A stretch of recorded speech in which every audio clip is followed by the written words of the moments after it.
خاوری زینا صلوات بخوانیم بر محمد و آل محمد. بچه خاموشی رعایت کنید گپ نزنید.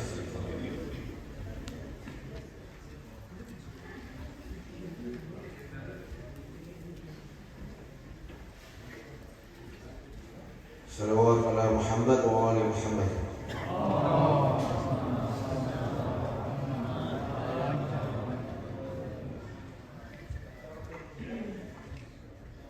أعوذ بالله من الشيطان الرجيم.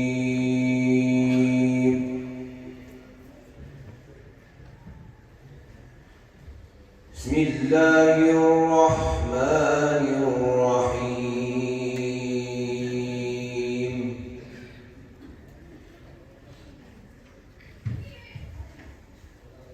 يا أيها الذين آمنوا اتقوا الله ولتنظر نفس ما قدمت لغد.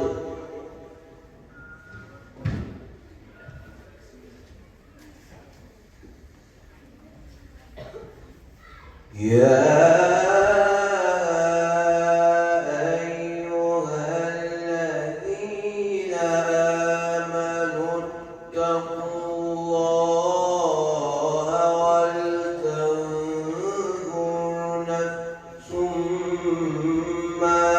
قدمت لغد واتقوا الله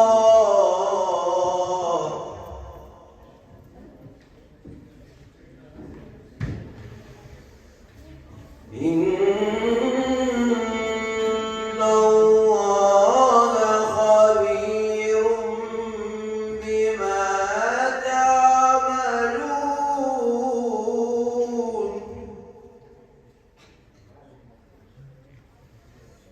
إن الله خبير بما تعملون.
برای سلامتی قاری صاحب محترم یک صلوات بخوانید.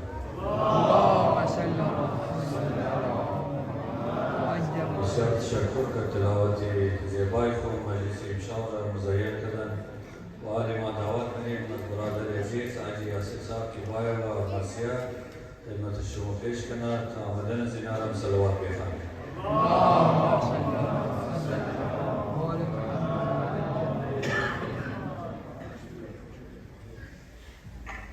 بارو در صلوات.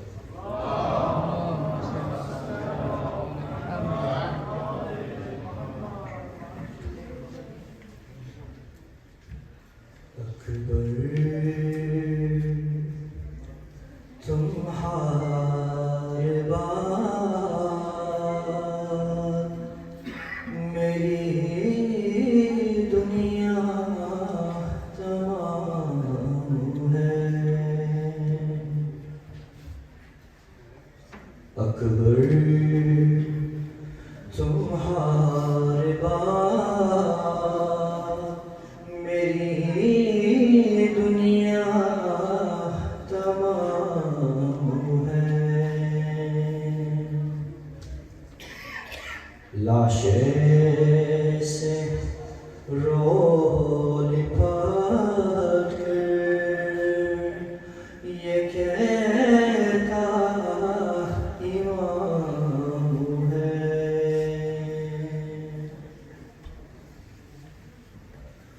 गिरते संभलते आए तो लाशें पदी सदा है।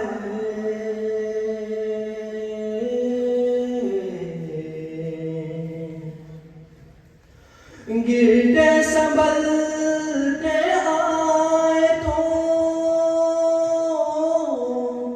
लाशें पदी सदा है।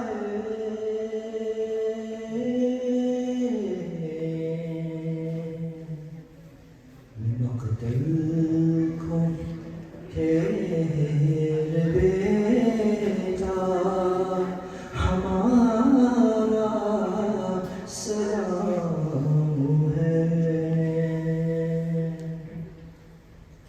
अकबर तुम्हारे बाद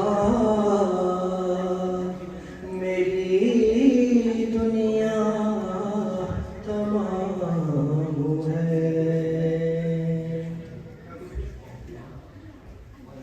अकबर का लाशा देखा तो ज़ैनब ने कहा है।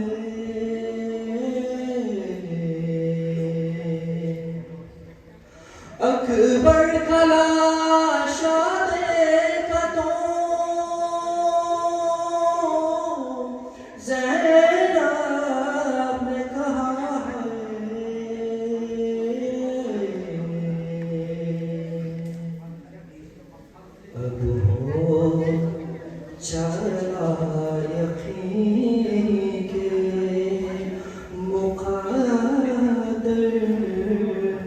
शाम है अकबर तुम्हारे बाद मेरी दुनिया तमाम है अकबर की शहादत सुनी तो सुरान कहा है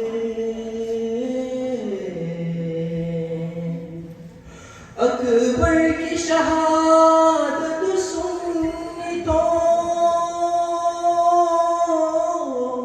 सुरान कहा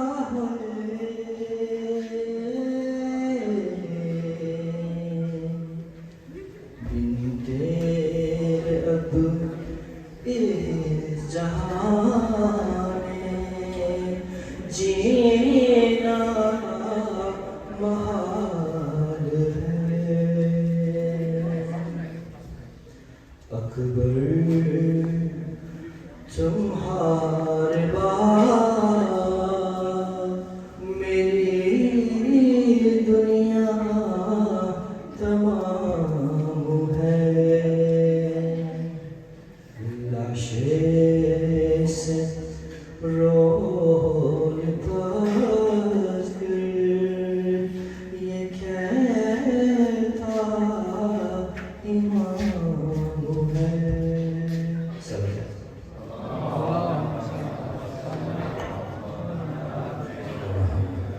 तशक्कुर ज़ियारत जनाब अजीज़ हाजी आसिफ साहब और सलामती जनाब एक सलवात बेखान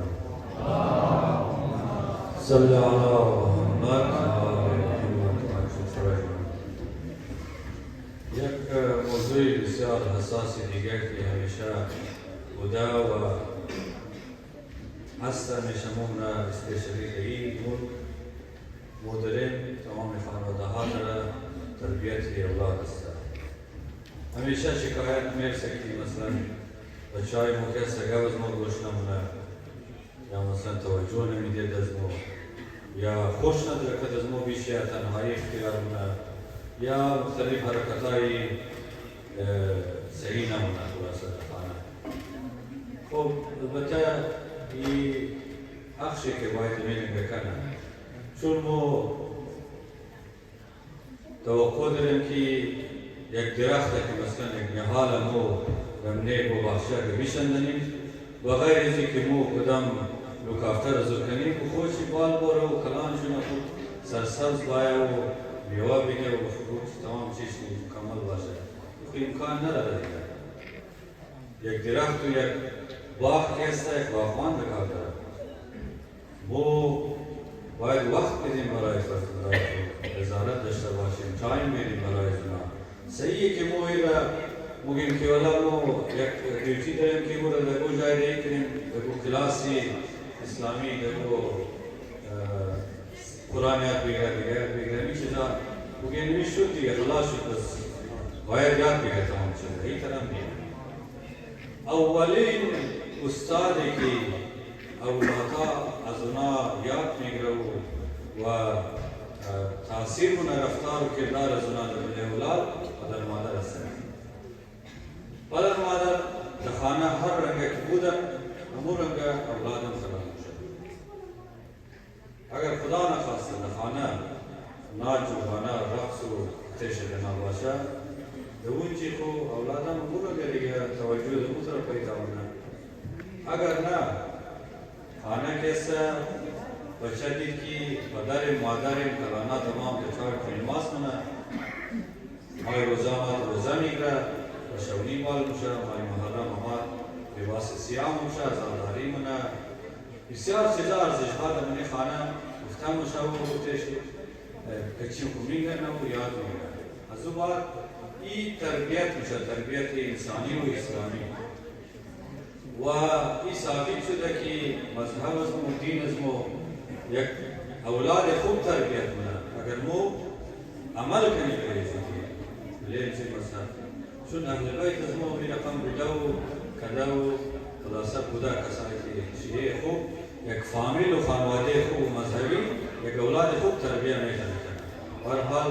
بسیار خوب شما دیده استمازی که شما گوار بود کچی یکی یک تذکر بود که ما بله خود هم بگم بله تمام میگه وقتی شما نمیگم برادا اگر کم تربیش بیشید دوران مجلس رش میشه دیگه ما نمیخوایم مجلس آغاز بکنیم یک صلوات بتا هم پیش باید اللهم پیش باید برادا پیش بیشید تاکه آینده رش نشونه یک صلوات دیگه بکنیم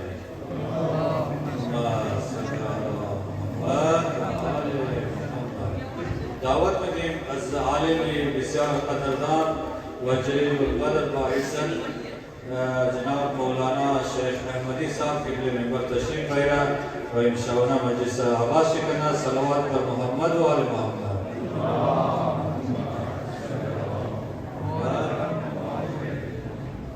سلامتی و سربلندی آغاز هم صلوات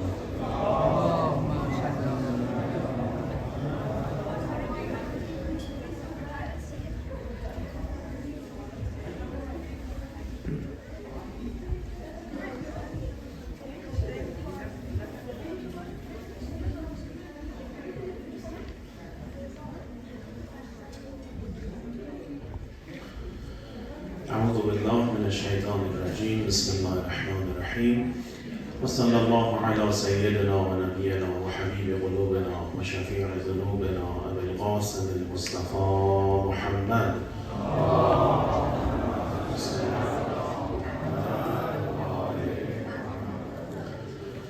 وعلى أهل بيته الطيبين الطاهرين ولعنة الله على أعدائهم أجمعين من الآن إلى قيام يوم الدين ولا حول ولا قوة إلا بالله العلي العظيم وأما بعد فقد قال الله الحكيم في محكم كتابه أعوذ بالله من الشيطان الرجيم بسم الله الرحمن الرحيم قد أفلح من زكاها وقد خاب من دساها السلام عليك يا أبا عبد الله وعلى الأرواح التي حلت بفنائك عليك مني سلام الله أبدا ما بقيت وبقي الليل والنهار ولا جعله الله آخر العهد مني لزيارتكم السلام على الحسين وعلى علي بن الحسين وعلى أولاد الحسين وعلى أصحاب الحسين سلام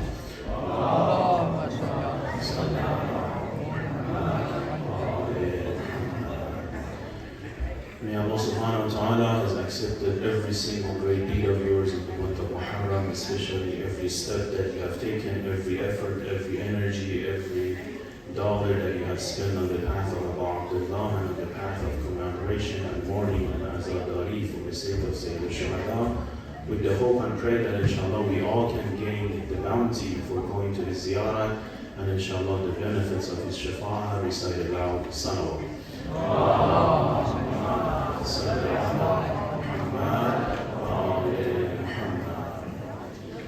Inshallah we can include the souls of Marhameen and Ahmad, Mu'mineen and Mu'minat around the world, and especially from our community within the Majlis, and ask Allah subhanahu wa ta'ala to extend His forgiveness upon their souls by reciting the second salawat followed by Surah Al-Fatiha.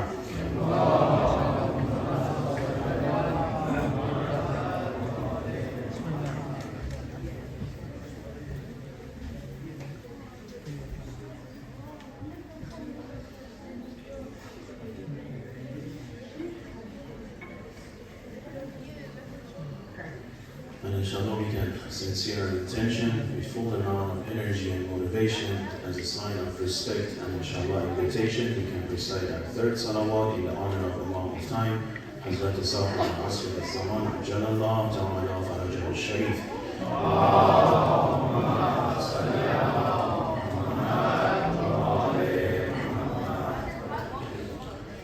Walhamdulillah Rabbil Alameen. We're thankful to Allah subhanahu wa ta'ala for this bounty and blessing, one of a kind bounty to be able to get together in the month of Muharram, a couple of days before the day of Ashura, under the beautiful banner of Sayyid al-Shuhada alayhi salatu wassalam, with the hope that inshallah Allah will accept from every single one of us, especially all of those who have volunteered, all of those who have dedicated their time, resources, and mashallah have made everything happen at the speed of a second. Alhamdulillah.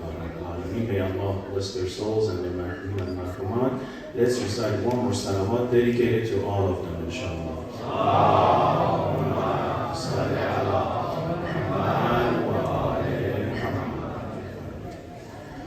Alhamdulillah, we started having a series of discussions. What was the main theme?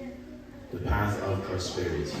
The one question that you cannot find a single human being on this planet Earth from the time of Nabi Adam all the way to the time of Qiyamah, who will come to this earth and they will live in this earth and they would not have this question one way or another. And that is, what's the purpose of life? Why am I created? Where am I going? What is it going to happen after I die? Simple question. All of these questions actually falls back on the same topic. In a sense, what is prosperity? What it is that, if I aim for it, if I walk towards it, if I do actions, if I take action towards it, that sense of taking those simple actions is going to provide that sense of prosperity for me while even living in this world. We're not postponing everything for the hereafter. We want something that will actually give us that sense of satisfaction in this world and the next. And that's how it's supposed to be. Those who claim that prosperity is only a spiritual matter, they've gone diverted from the Sirat al-Mustaqim. And those who say that prosperity is within only the material bounties of this world, they have also been diverted from Sirat al-Mustaqim. Why? Because the Sirat al-Mustaqim talks about a prosperity which applies in different realm according to the characteristics of that realm. What does it mean? Prosperous person will be prosperous person in this world as well. And I will talk about the signs of it. Will be prosperous in the alam of Barzakh, in the realm of Barzakh. Will be prosperous in the realm of Qiyamah. Will be prosperous in the realms after the Qiyamah. Because he or she has reached the status of true prosperity. Anything else besides the true prosperity? Yes. It will only last as much as that subject or object actually remains. Which is why that most of the people who aim for the material bounties, sooner or later we see like extreme movements from them, extreme acts. They do something way out of the blue. They do something that doesn't go according to the common logic. And we always ask questions, why would you do such a thing? Why would you waste so much amount of money on particular things? These common whys that we ask comes from the very same topic. So we talked about a definition of prosperity, right? Then we talked about the steps that as believer, as mu'mineen and mu'minat, as the followers of the school of the Quran and the Ahlul Bayt, what should be and what must be our responsibility to walk the path of prosperity. What was the first step? The first step was to avoid sinful conducts once and for all. Talking it is easy. Going on a member is easy. Giving a lecture on it is easy. Reading it on the books and looking at the videos on there is super easy. But conducting it in action, maintaining it in action is difficult. As it was mentioned in the previous lecture, it's difficult to the point that Amir al-Mu'minin Ali ibn Abi Talib alayhi salatu wassalam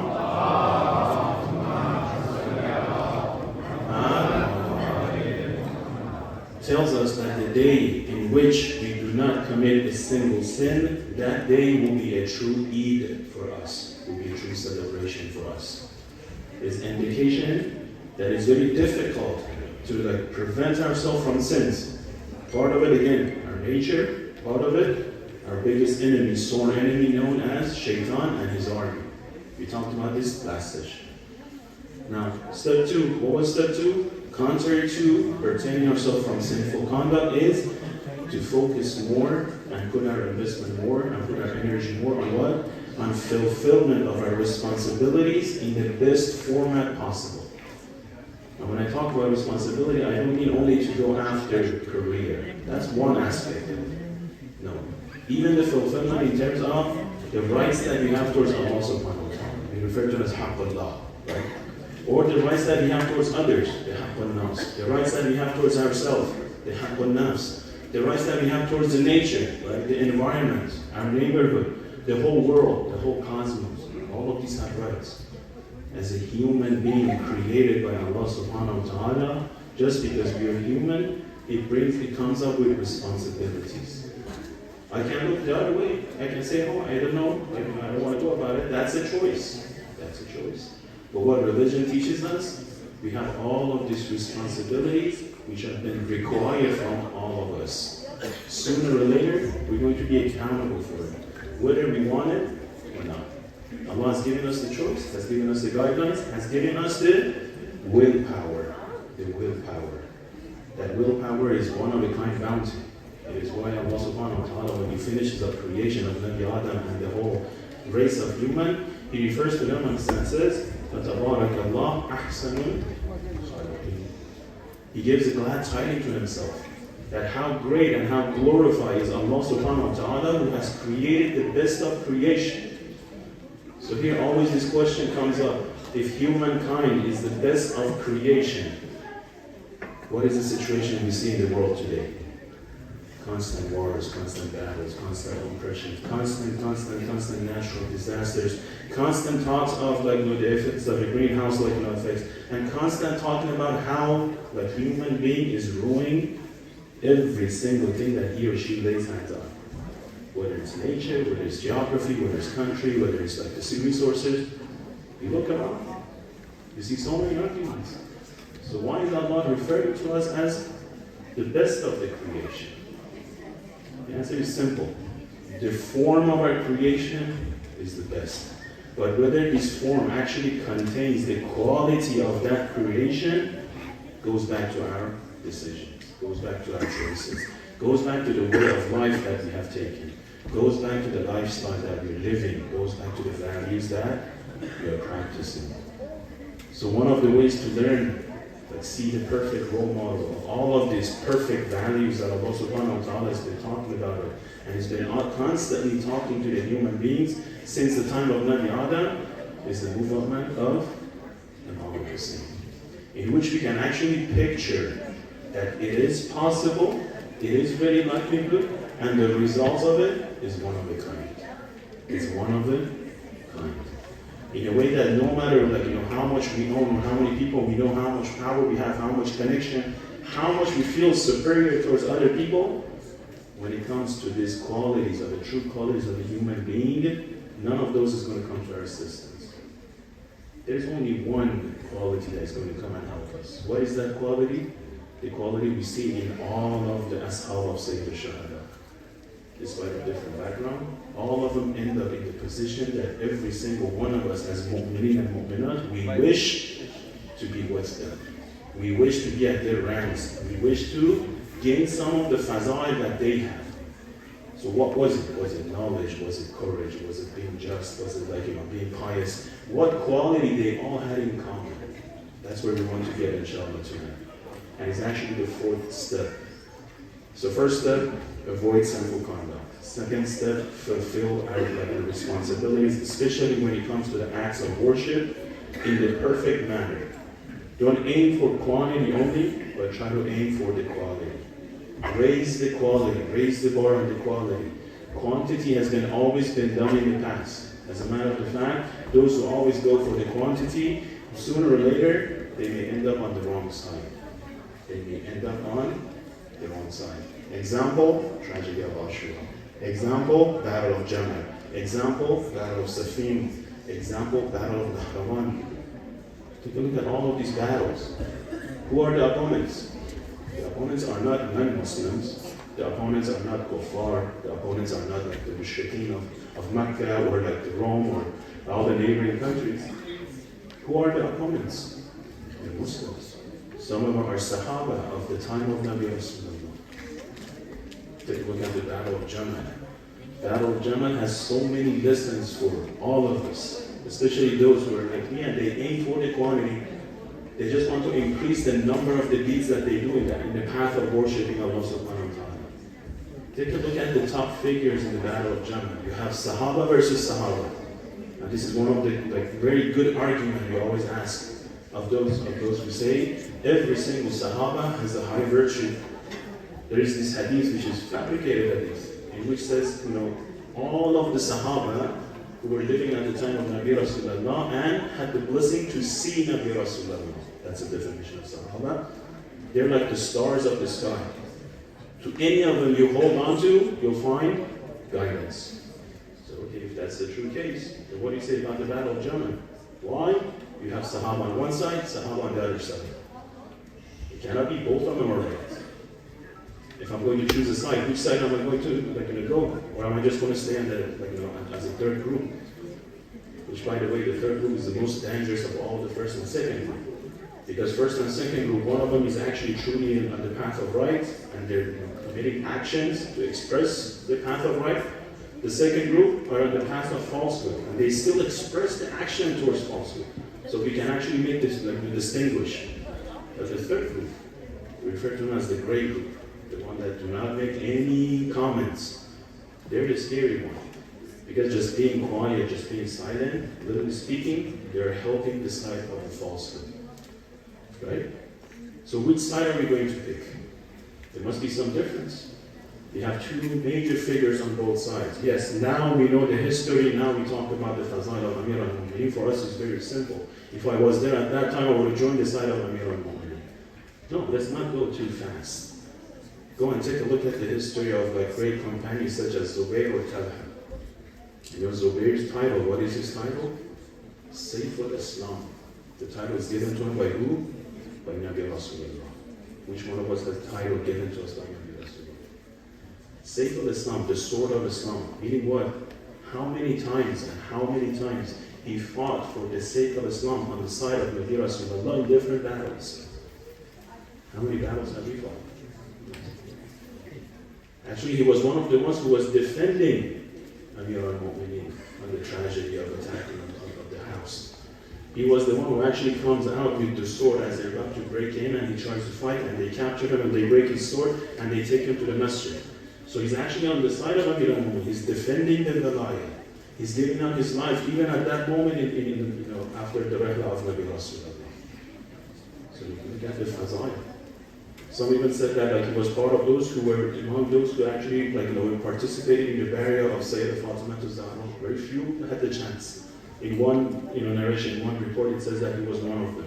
And another one says he was actually one of them who was present for the will, for the wasila of Sayyidah Fatima Zahra. See how close he is to the Ahlul Bayt? He's constantly welcome to the house of Amir al-Mu'mineen. He's constantly welcome to the house of Sayyidah Fatima Zahra. What changes for someone such as Zubayr to all of a sudden takes the flag up against Amir al-Mu'mineen and starts to fight against Talha of who is going to be the first one to lead the prayer for their army? You see how everything changes? Because once we go away from the path of truth, now all it remains, it's about I. It becomes individualistic approach. I versus you versus I. Right? Similar story we see among the communities. All of a sudden the community breaks to two. The two breaks to four breaks to 8 breaks to 16. Why?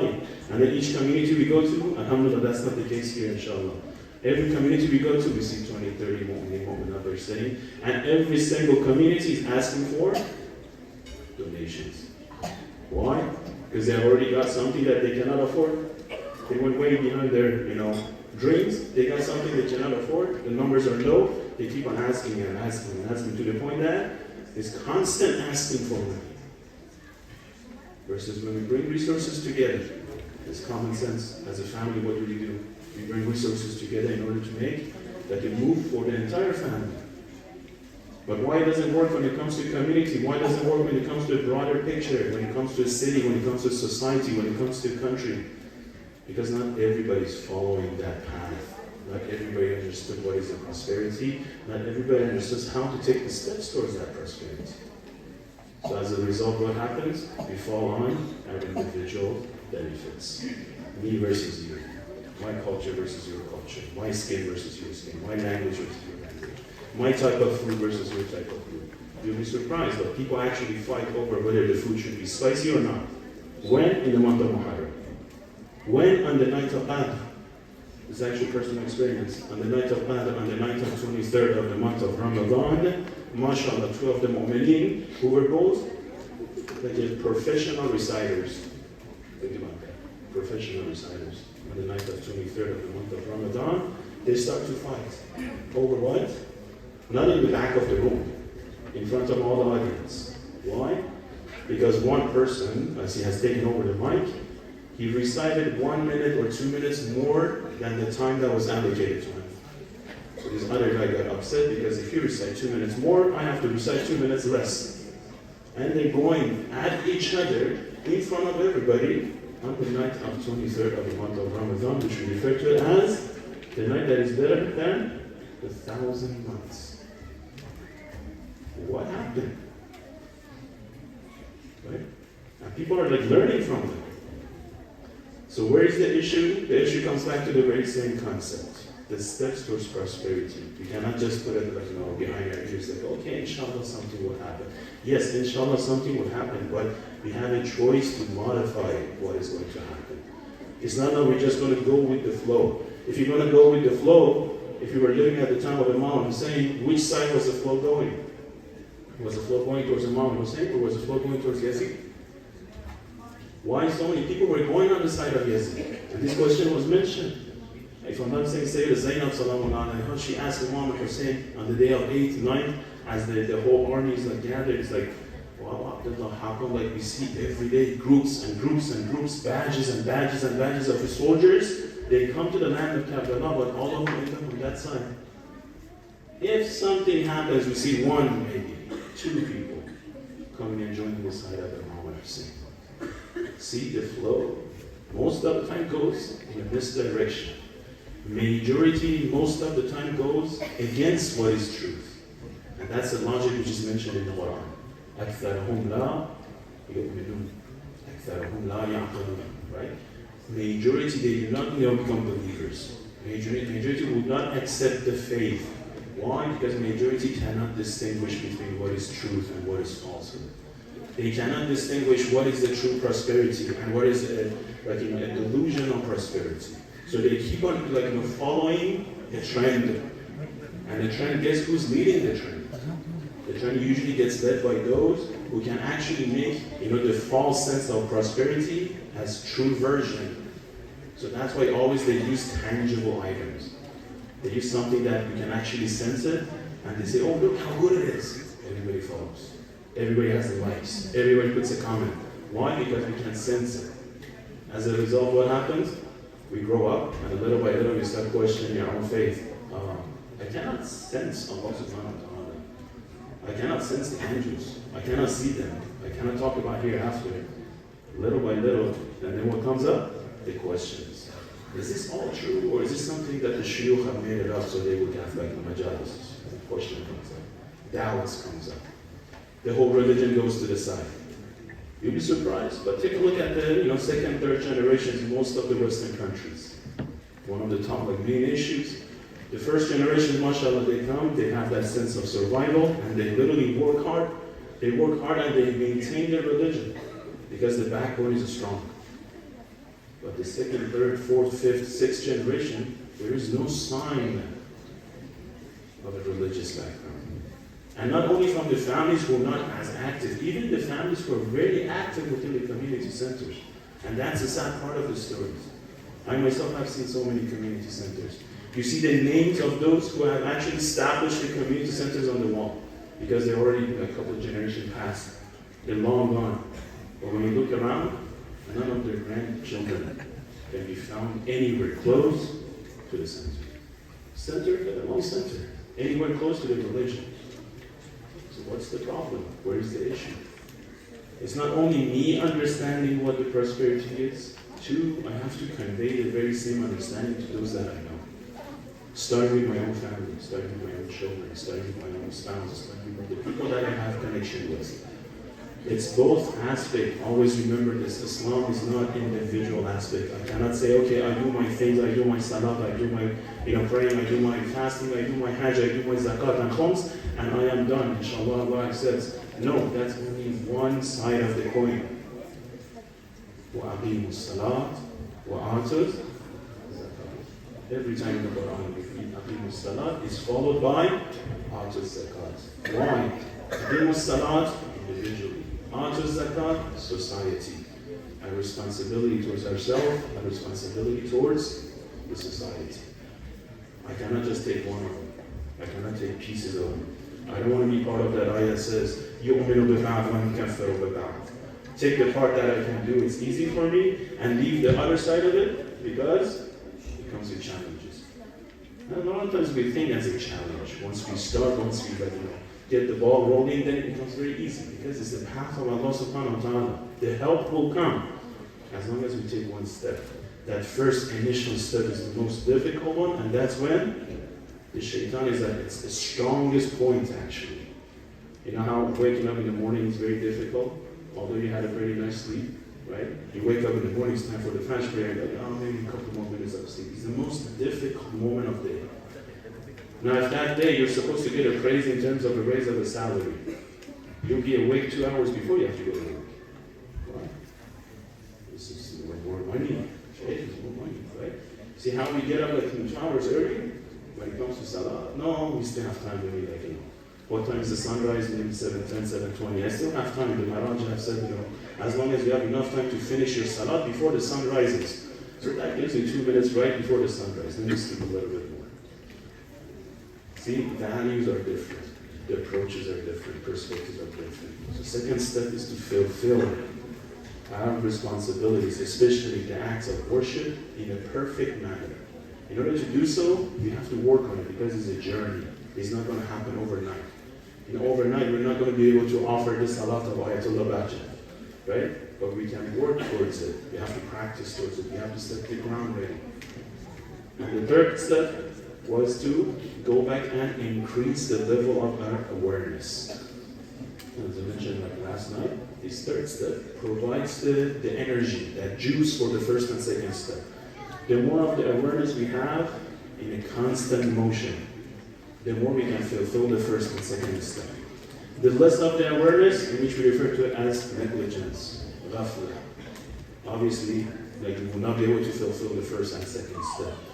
So what to do to maintain the awareness? This awareness is very crucial. And that's why we have it in Ahmadi, that the moment at the time of the sin, right, it's not like they lose their iman. Some of the groups in Islamic history, they were thinking that someone is a mu'min, if they commit a sin, they have actually gone outside of the definition of faith and iman. That's what the back in the days. But what did we say? We say, no, mu'min is a mu'min. Mu'min is a believer. Even if he or she is a sinful person, still a mu'min, but what's happening? They're at the stage of ignorance. They're at the stage of negligence. They have forgotten about their, promise in terms of the faith. They have forgotten about their responsibilities. That's why they do sinful conduct. So this awareness has to be raised and has to be maintained, in which they refer to it as the soul of taqwa. Actually, taqwa, the piety, like being pious, all of it comes from this awareness. How carefully we drive when we see a siren of a cup behind us. Even though it's not turned on for our vehicle, he's like probably behind us, he turns it on and goes on from the right side, right? And he passes our car. How well do we drive at that moment? Both hands on the steering wheel, everybody's looking cool, nobody's looking to the side, all the cell phones in the pocket. Act natural, right? But when the car passes by, or when there's nobody else, how do we drive? One hand on the steering, one hand on one finger, 2 fingers on the steering wheel, the other hand is like chatting on your cell phone, then like probably looking to the side, talking to the person at the back. God forbid, checking out the people in other cars. What's the difference? One siren of a car raises the awareness. So when it comes to our religion, what could be used as a sign of awareness? What triggers our awareness to go up so high? One of them is where we're sitting at. Majalis of Sayyid Shahad. Because now we see how the champions have done it, and we take a look at ourselves. But this taking a look at ourselves, if you don't do it in this majalis, nobody else is going to do it for us. That sense of comparison. If they were able to do it, can I do it? Yes. Have I done anything about it? It's a personal choice. In the majalis of Imam Hussein, part of it is this. We always measure ourselves. Back in the days, with all of those hardships, they were able to accomplish the greatest of the greatest. Can me and you do it? Yes. Is the path open? Yes. Is it possible? Yes. Have you done? Have you taken any action towards it? That's the question. Now, what is the fourth step? The fourth step they refer to as the step of huzn, sorrow, grief. Doesn't mean depression. It's a particular form of sorrow and grief. What type of sorrow and grief? The sorrow and grief that I have not made it to where I'm supposed to be yet. Right? Constantly being in a stage of worry. In a stage of being worried about our future. Being worried of what's going to happen. At what stage am I going to leave the world? At what stage of Iman am I going to leave the world? This is not only for me and you. So let's go back to history. The life of Amir al-Mu'mineen, Ali ibn Abi Talib alayhi salatu wasalam.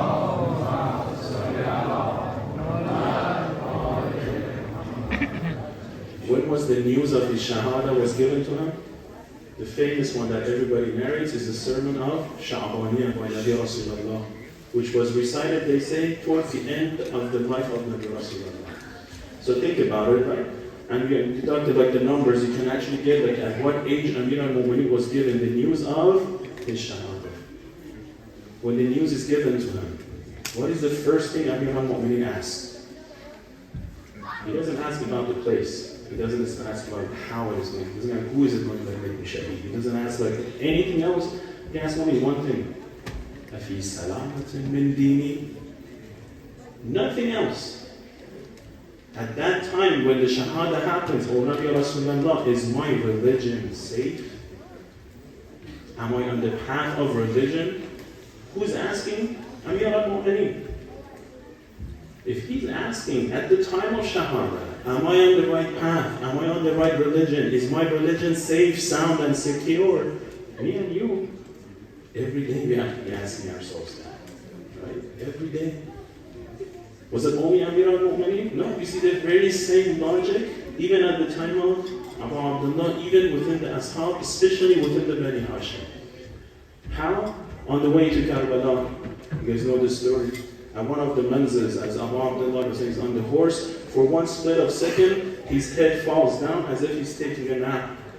Then as his head comes back up, he says, Inna lillahi wa inna ilayhi raji'un.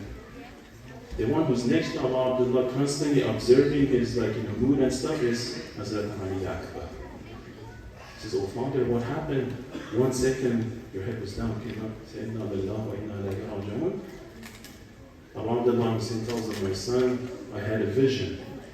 I saw as we are going towards this land, this journey that we are going, the medical note, the angels of death are following us and giving us the news. As if we are going towards a journey of death. There is no returning. What does Hazrat Ali Akbar say? Aren't we on the path of right? Aren't we on the path of haq?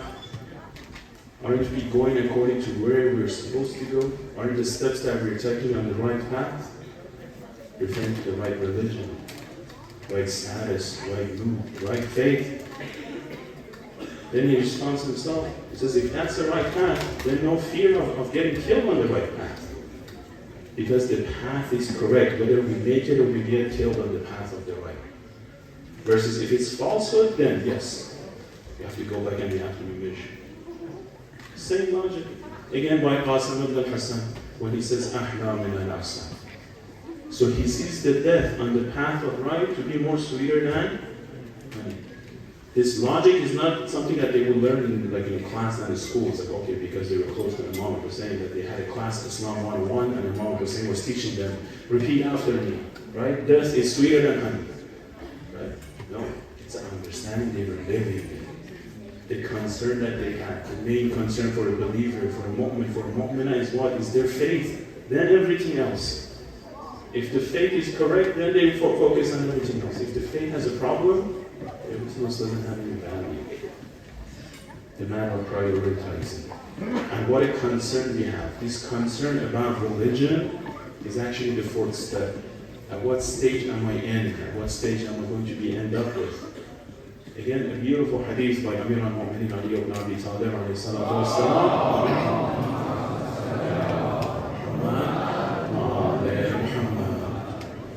In which he says, mu'min is always at the stage of huzn, at the stage of, if you want to like translate it to, at the stage of sorrow. As day he wakes up and as night he goes to sleep. As day as he wakes up, there's a stage of sorrow because he doesn't know of his past actions and how much of those past actions has been accepted by Allah subhanahu wa ta'ala. So he's in a stage of a limbo. He doesn't know what type of action has been accepted. What about night? He doesn't know whether at night he's going to make it to the next day. Constantly doesn't know. If we don't know what's our final destination, what is that going to do to us? The level of stress should be going up. And this is a good type of stress, not the negative type. What's the negative type? The negative type is that prevents you from doing any more actions.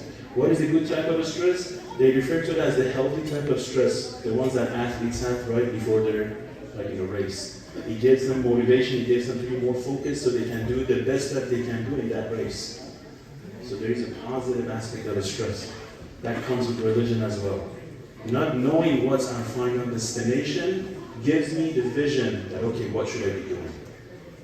How should I be making like modification within the way I'm living, within the style of life that I have chosen, within all of these minor things that I have picked.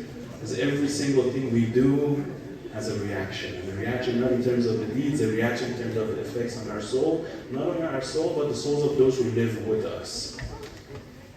Very simple example, if you go on a journey, you're sitting in a bus and you happen to sit next to someone who's a chain smoker. What happens? He's not allowed to smoke inside of the bus, right?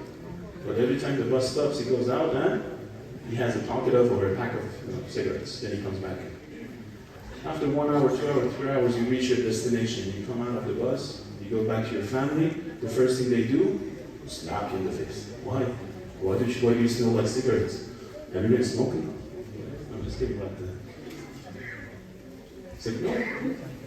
All I did was sitting next to a person who was a chain smoker. And he didn't smoke like next to me. But just by sitting next to it, the scent of the smoke has gone to my clothes. Right? So every single thing we do has those effects back upon ourselves, upon our families, upon our societies. Again, these are the facts of creation. Whether we want to accept it or not, it's there. So if we are smart enough, we make modification on how we live in order to take advantage of these facts for the sake of our own faith. So fourth steps is what? To find that concern for religion. Is my salat okay? Is my fasting okay? Is my hajj okay? Is my zakat and khums okay? Is my amr bil ma'ruf and nahy al munkar is okay? Is my tawalla and tabara is okay? Is the path of education of my children, Islamic education is okay? Is the rights of the people that I treat within my community, within my neighborhood, am I doing the right thing? And I give you guys some simple examples. Even as we come to the majlis, when we come to the masjid, when we come to the community, there are so many rights. If you go traveling, there are so many rights. We usually, try to summarize all of this by asking for forgiveness at the end of a journey. Yes, that's one way about it, but why not learn how to go according to the rights that Allah subhanahu wa ta'ala has taught us. It makes the life on this planet Earth heaven. And that is what's supposed to be happening. Inshallah, at the time of Zuhur, what happens to those who live on this planet Earth? It's not only to have that government, right? But the government of justice is to serve a purpose. What is to serve a purpose? So that people actually can taste what does it mean to live in this world. Me and you, we're far away from having that taste of what does it mean to live. Because ever since we have opened our eyes, it has always been oppression.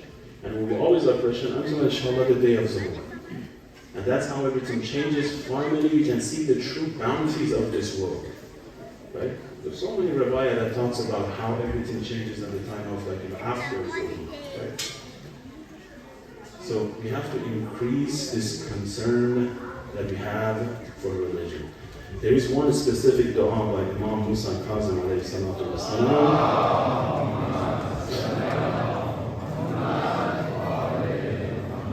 In which he says, write this one and recite it every day of your life.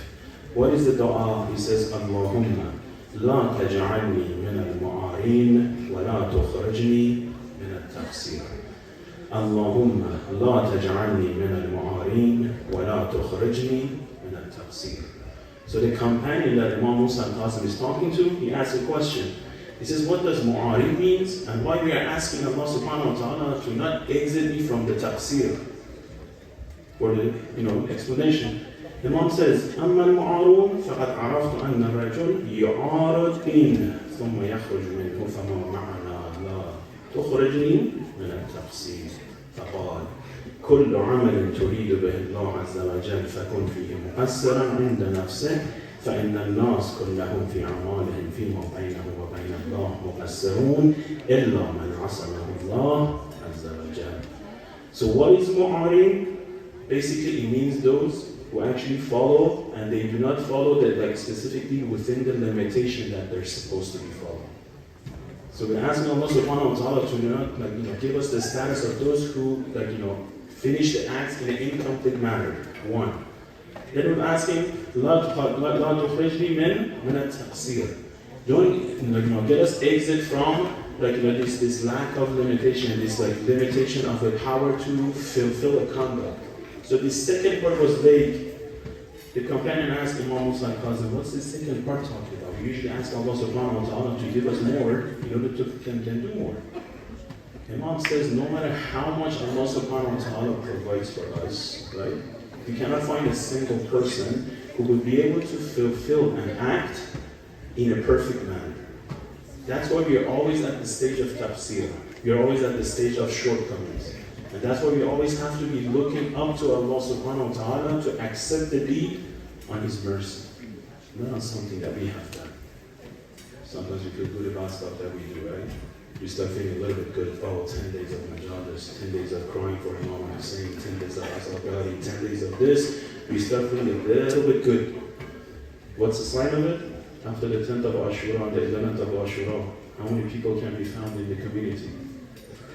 Don't answer that one. You can have a video of it, right? It's not like, mashallah, right now, So where did everybody go? Alhamdulillah. They have done so much. Inshallah, it's not that perspective. But sometimes we feel good about the stuff that we have gained. It's like, okay, I come clear with Allah subhanahu wa ta'ala. I'm good till next Muharram. 1 year. No, I'm good till next month of Ramadan. We become seasonal believers. Seasonal believers focusing on trying to get our faith only and solely from the majalis. That's again one aspect of it. And we're leaving the whole concept behind. I have to create those capabilities. Remember? A lot of stuff, people get random hajat within the majlis of Imam Hussein. What do we aim for? Do we aim for the spices of our food? Because the hadith says, even ask us for the spice of your food, for the salt and pepper of your food. But what do we ask? Remember the question? If the Imam of time was here present, what do we ask for? Is it the same normal du'as that we always ask during the majalis? Well, no, we want something that will remain with us. We want something that will be true prosperity for us. And it's very simple. If you want to actually learn about this one, a lot of times we tend to find role models, right? So when it comes to the role models, we always find the ones who have become successful in their life. All of those who are successful come from the academic worlds. You look up to them, PhDs, doctors, what do you call it, past doctors, postdoctors, right?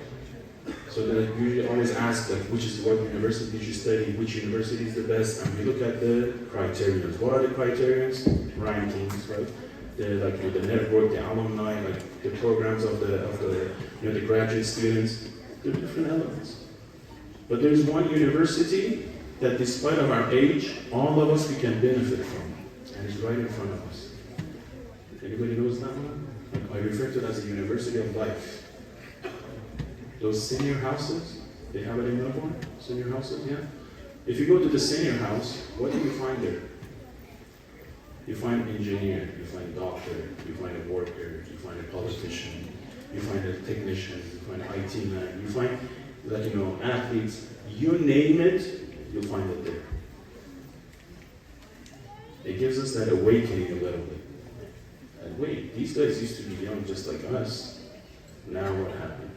At what stage are they in? What is it that they have and they contain and they're taking with them? So I can get started sooner. The University of Life. Very same senior houses that we have. Sometimes it's good to go and see, oh, these people had wishes like me. They wanted to drive that Ford Mustang, I don't know, 19-something, right? They wanted to have that perfect car, perfect house, perfect wife, perfect, vision of the dunya. What has happened to them now? Now, on the contrary, are they ready for the hereafter? The most important question, are they ready for the hereafter? Me and you, no difference. We will be placed in the senior house, inshallah, not within the Islamic culture, but for the sake of the argument, after like 20, 30, 40, 50, 60, 70, 100 years. Same thing. So I have to pull away from the normal trend in order to gain that faith and be able to apply the faith to the way that I'm living, which is the fourth stage, raising the concern that I have for religion. Religion becomes my first priority. How often do I refer to a religious figure? How often do I refer to religious sources? How often do I check my religion? Check my religion. The famous ziyarah that most of us recite, Ziyarah Jama Kabira, is narrated by our 11th Imam, 10th Imam, Imam Al-Hadi alayhi salatu wasalam.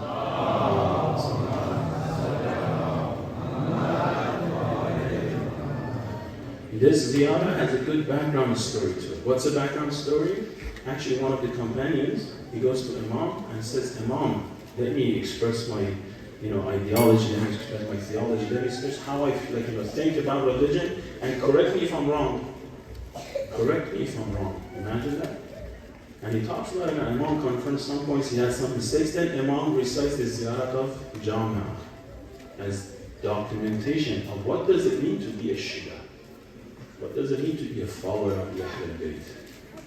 As I mentioned on the first night, this title of Shia that we all have been blessed with, it comes with a lot of responsibilities. You cannot just take it for granted. Right? Inshallah. So the fourth step is to increase the level of concern that we have for the sake of religion, religious studies, and inshallah the religious duties and responsibilities that we have. With the hope of these four steps, we hope to obtain at least some steps towards the true sense of prosperity. Now, when we talk about prosperity, we look at the ashab of Sayyid al-Shuhada, we look at Imam Hussein, we look at the tragedy of Karbala, and we find different examples, different role models. When the word of role model comes to mind, one person in the history of Ashura has a very unique place. Why? Because how Imam introduces him to the enemy, and not only to enemy, he says, Allahumma shahid. Oh Allah, bear witness. Who am I sending to the battlefield? Ashbahun nas, khulqan, khalqan, mantiqan, lirasul. The person who is the most has the most resemblance to your Nabi in terms of his physical appearance, in terms of his ethics and manners, and in terms of his mantiq. Mantiq comes from nutq. Nutq means the way of speaking. The way of speaking comes with the logic in the mind. If the perspective is not correct, they cannot copycat one another. Yes, some of the speeches can be copied, but not all of it. But Imam says mantiq. Meaning every time he speaks, as if Nabi Rasulullah was a servant. Recite the salawat, please.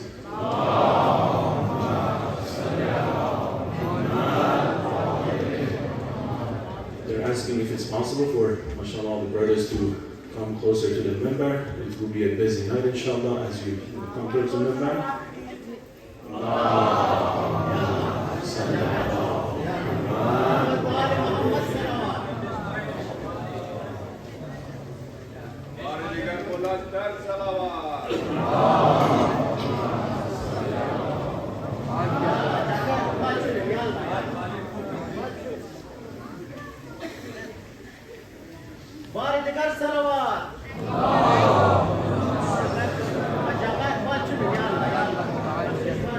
جهاي خالد كبتريش لكل برادران فهرام أميركا برو برادران السادسة جاينية سري خداجر بيدا شمولا وبالا أميركا دوستاي كيف جاي بيدين دیگه کوشش کنم جاهای خالی پر کنیم پلیز خداجر بيدا إن شاء الله تماما شمولا برادران باين دور باين اگر سی جایشون تنگه لیکن بيش ناجيك سمو جاي لا شو دي تشكر خاتم الانبياء محمد صلوات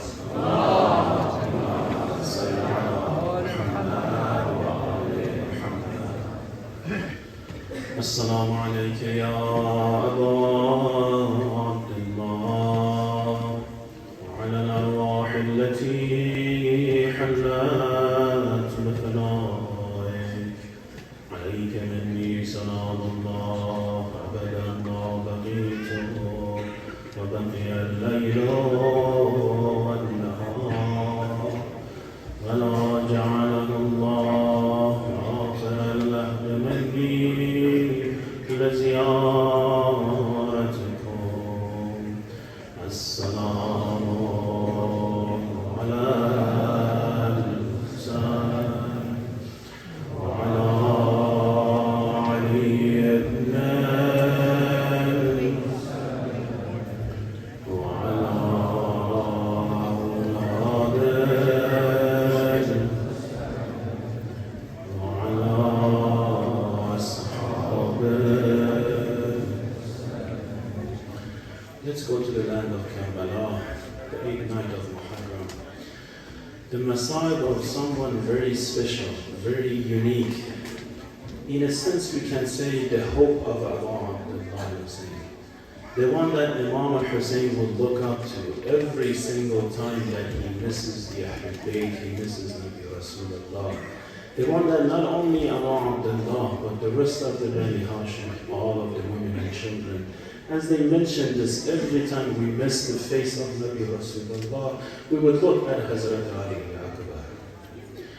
How great of a physical appearance he has, that on the morning of Ashura, Imam al-Hussein says, Ali Akbar Jan, let's recite the Azan this morning.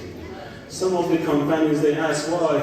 Imam al-Hussein says, because I have missed Nabi Rasulullah, I want to take a look at Hazrat Ali Akbar recite the Azan so that it will remind me how Nabi Rasulullah would recite the Azan sometimes. This is how much attachment he has, Imam al-Hussein, to Hazrat Ali Akbar. Let alone being the son of Imam, let alone being at the prime of his age, let alone being so well established that it is famous and well known within the entire society. One thing for the parents and those who have children, they know. Every single time from the first day that they are born, they have concern for the day that they become mature and independent. And one of their du'as is to see their independence and maturity. Now imagine if you have a son such as Hazrat Ali Akbar, the one who is known for his respect, the one that is known for his etiquette, the one that is known for his knowledge, the one that is known for his bravery, the one that is known for his look, the one that is known for being the exact copy of Nabi Rasulullah. As the battle goes along, comes the time when ashabs are all gone. It comes the turn for Bani Hashim. The very first one, and he doesn't let anybody else to perceive him on this matter. Not Ehsan, not Hazrat Abbas, not anybody else within the Bani Hashim. He goes immediately to Abu Abdullah al-Hussein, Hadli bin Rukhsa. Oh Imam, do I have a permission to go? Imam al-Hussein immediately gives him a permission. But perhaps in a poetic way, he's telling his son, oh my son, don't think of like how I give you permission in an instant is because I don't love you. No, because I love you so much, I'm afraid if I postpone giving permission, I may not be able to give you the permission to go to the battlefield. Why? Because as Hazrat Ali Akbar wants to go to the battlefield, we have it that Imam al-Hussein follows the horse of Hazrat Ali Akbar, holding onto his beard, looking at the sky and saying, Allahumma shahad, oh Allah, bear witness, who am I sending towards these people? The one who has the most resemblance to your Nabi, mantiqan, khalqan, khulqan wa mantiqan, in terms of physical appearance, in terms of his ethics and akhlaq, and in terms of the way of speaking. Oh Allah, bear witness, you'll be the judge. But Imam tells Hazrat Ali Akbar, if you want to go to the battlefield, make sure you say one last farewell to the women and children. Those guys are waiting for you. Those guys are looking up to you. Hazrat Ali Akbar goes back towards the Khaymagah. Assalamu alaikum ya. He started saying salam to the women and children. The Malatal says all of them come out of the Khaymah. Each one of these little ones go towards Hazrat Ali Akbar. One is holding onto his hand, one is holding to his left hand, one is holding onto his abaya and his clothes. All the women and aunties are standing there. Everybody's looking at Hazrat Ali Akbar. Sayyid Zainab comes out, says, I hear that you have come here to say your farewell. Hazrat Ali Akbar says, I cannot bear seeing my father being alone. I have to go to the battlefield. Sayyid Zainab says, if you have to go, what about us? Arham ghurbatana. Have mercy on us, qurba. Have mercy on us being strange and left alone in the land of Karbala. Hazrat Ali Akbar says, I cannot wait any longer. I have to go. Sayyida Zainab says, if you have to go, do us one last favor. Walk in front of us a little bit more. Let us have one last look at your face as you remind us of our grandfather, Nabi Rasulullah. They said there is a second farewell. There is a deal within the maqatil. This is narrated through the words of Imam al-Sajjad. He said, on the day of Ashura, as my sickness became more severe, the temperature and the fever was going up so high that I could not tell when I'm actually in my senses and when I'm not. I would constantly faint and come back, and faint and come back. Every time I opened my eyes, something had changed. He said, at one point, I start sensing someone kissing my feet. I came through, I barely lifted my neck. I saw Hazrat Ali Akbar kissing my feet. Then he came kiss my hand. Then he came forward and kissed my forehead. He said, oh brother, this is my farewell to you. I looked at him. I saw that he's wearing the armor. He has the amama of Nabi Rasulullah. He has the sword. He has the belt of Amir al-Mu'mineen. I asked him what happened. What happened to the ashab? He said, oh brother, all of them are gone. And he gets up. He leaves the Khaymah. He goes towards the battlefield. He passes Imam al-Hussein. As he enters the battlefield, he starts introducing himself. And he starts fighting a fearsome battle in a way that every direction he would go, the enemies will pull back. He would attack the right side, they would pull back. He would attack the left, they would pull back. They would attack the center, they would pull back. To the point that he kept on killing and killing and killing. So finally someone tells him, oh Umar Ehsan, don't you know who are you fighting? This is Ali, the son of Hussein, the son of Ali. He has the blood of Haydar in his blood. You cannot fight him one-on-one. What should we do? Umar Ehsan says, surrender him. Attack him from multiple directions.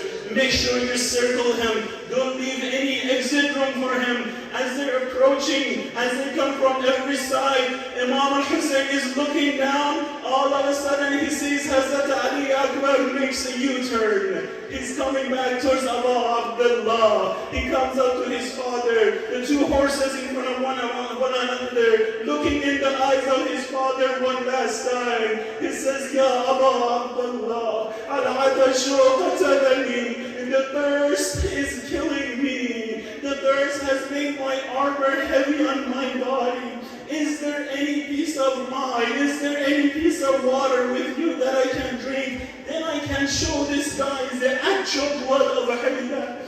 Imam al-Hussein looking at Hazrat Ali Akbar.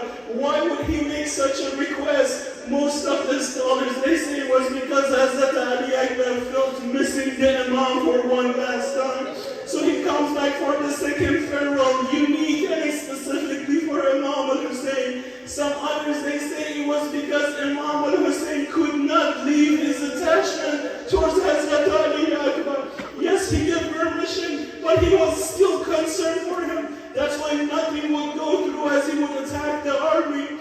Imam tells him, my son, be patient. Soon you will be quench your thirst by your grandfather Nabi Rasulullah, and you will never go thirsty afterwards. Continue to fight, my son. Continue to battle, my son. Hazrat Ali Akbar turns around. He goes towards the battlefield. Imam is walking behind him. him. فَنَذَرَهُ نَذَرَةً آيَسًا مِّنْهُ. You know what does ayas means? When you absolutely lose hope on something, it'll be returned to you. Imam is looking at Hazrat Ali Akbar. He says, Oh Allah, remove the progeny and the offspring of this Umar Assad, as he has taken my offsprings and my generations. Hazrat Ali Akbar goes to the battle. Now the enemy comes in a surrounding motion, constantly adding up to the numbers, left, right, front, back, anywhere with anything that they have. In the middle of all of this fight, one person is able to release an arrow, hitting the neck of Hazrat Ali Akbar.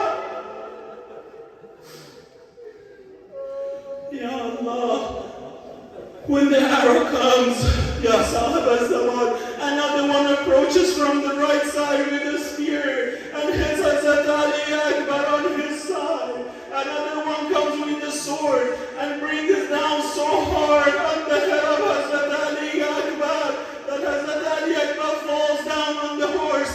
The horse's eyes gets covered with the blood. Instead of going back, he goes forward and continues to go forward. Now they describe the scene that all Imam al-Hussein was seeing. The big group of people, the swords going up to the sky and coming down on one point. What was that one point? The body of Hazrat Ali Akbar, the one that has the most resemblance to Nabi Rasulullah. فَقَدْتَهُ بِالسَّيْفِ أَرْبًا أَرْبًا. They start cutting him to pieces and pieces and pieces in front of Abu Abdullah. What is Imam waiting? One last shout. Alaykum as-salam ya abata. Haza jadda. Salam. Oh Father, this is my salam to you. This is my grandfather who's coming and saying his salam to you. And this is my farewell. Imam al-Hussein charges against the enemy, pushes all of them back. When he turns out, what does he see? The Maqta says Imam dropped himself from Zuljanah on the place of Karbala. Started walking on the tip of his knees towards the body of Hazrat Ali Akbar. Lifted the body of Hazrat Ali Akbar. First embraced him as if that was not enough. He laid the body on the ground one more time. And he went in the sajda position and he put the side of his cheek. فَخَدَّعُوهُ عَلَىٰ خَدِّهِ. He put the right side of his cheek to the right side of the face of Hazrat Ali Akbar. And he just stood there and stood there and stood there. No motions, no sounds. The enemy thought Imam al-Hussein has finished. They start doing halhala. They start praising. They start clapping. They start making fun. Sayyida Zainab comes out of the khaybar. She runs towards the Masjid. What does she see? Imam al-Hussein, the body of Hazrat Ali Akbar. What can Imam do? Imam leaves the body, gets up, holds on to Sayyida Zainab, tells her not to look, going back towards the khaybar. Imam shouts, Oh, the youth of Bani Hashim, oh, the youth of Bani Hashim, grab the body of your cousin Ali Akbar. They said so many people came, some reports say up to 17 different members came, and everybody was trying to pick up the body, but they could not. No matter what piece they would take, there was something else on the ground, so they would take that one, they would find a third piece. So finally they asked for Abba. They replaced Abba on the ground. They start collecting all of the pieces together in the Abba. At each person a kernel of the Abba. They fold it up. They go back to the khaybar. As they're going back, all of a sudden Imam al-Hussein looks at the remaining body of Hazrat Ali Akbar. His knees goes weak and he falls down. Hazrat Abbas says, cover the body. Cover the body. They go back to the khaybar of Shuhada. Imam al-Hussein takes Sayyida Zainab back to the khaybar. As she's going, she looks inside of the khaybar of Shuhada and she shouts out, Wa Muhammada, Wa Aliya, what has happening? Imam al-Hussein looks, the Abba has fresh blood in it and the blood of Hazrat Ali Akbar is still gushing out from the body.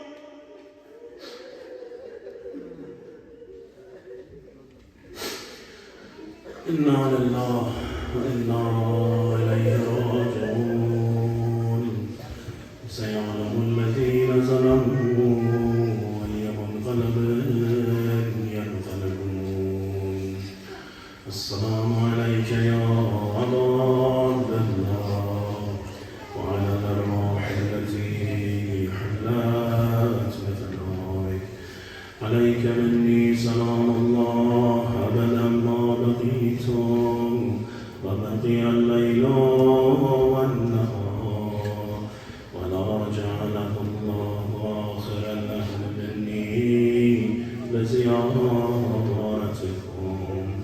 السلام على الحسين وعلى علي بن الحسين وعلى أولاد الحسين وعلى أصحاب الحسين.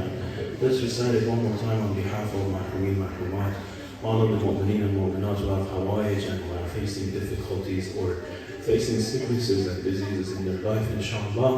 As-salamu ala al-Husayn wa ala Ali ibn al-Husayn wa ala awlad al-Husayn wa ala ashab al-Husayn. اللهم إنا نسألك ونعوذ باسمك العظيم العظام العزل جل الأكرم إلهي بحق محمد وعلي وفاطمة والحسن والحسين وتسعة المعصومين من ذرية الحسن يا الله يا الله يا الله يا الله يا الله. Oh Allah, will ask you on the right of the Ahlul Bayt, on the right of Sayyid al-Shuhada, on the right of Hazrat Ali Akbar. Oh Allah, hasten the appearance of our Imam of time and grant every single one of us the bounty of being part of his companions. Oh Allah, will ask you to provide every single one of us your forgiveness and have forgiveness upon all of our Mahrumeen and Mahrumat, and to provide shifa, complete shifa for all of our sick ones. Oh Allah, will ask you to answer the Hawaij al-Mu'mineen and Mu'minat of the community and around the world. Oh Allah, will ask you to grant every single one of us the bounty of the ziyarat of the Ahlul Bayt and the benefits of their shafa'ah. Oh Allah, will ask you to accept this majalis on behalf of your mercy and to extend the sawab and reward of this majalis to the souls of our Jaizan and Amma Shuhadam, Mahrumeen and Mahrumat. Oh Allah, will ask you to grant all of us the bounty to walk the path of the Quran and the Ahlul Bayt, and grant all of us the life of Muhammad wa Ali Muhammad and the death of Muhammad wa Ali Muhammad. رحم الله من قرأ الفاتحة مع الصلوات.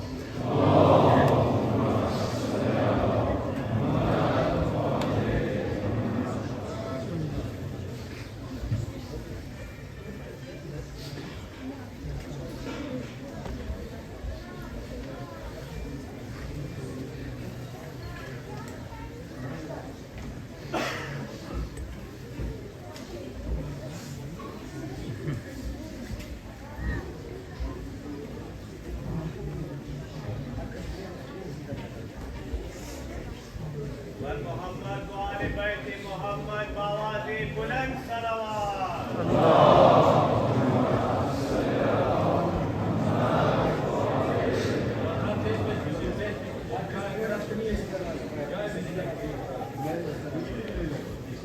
محمد وآل بيت محمد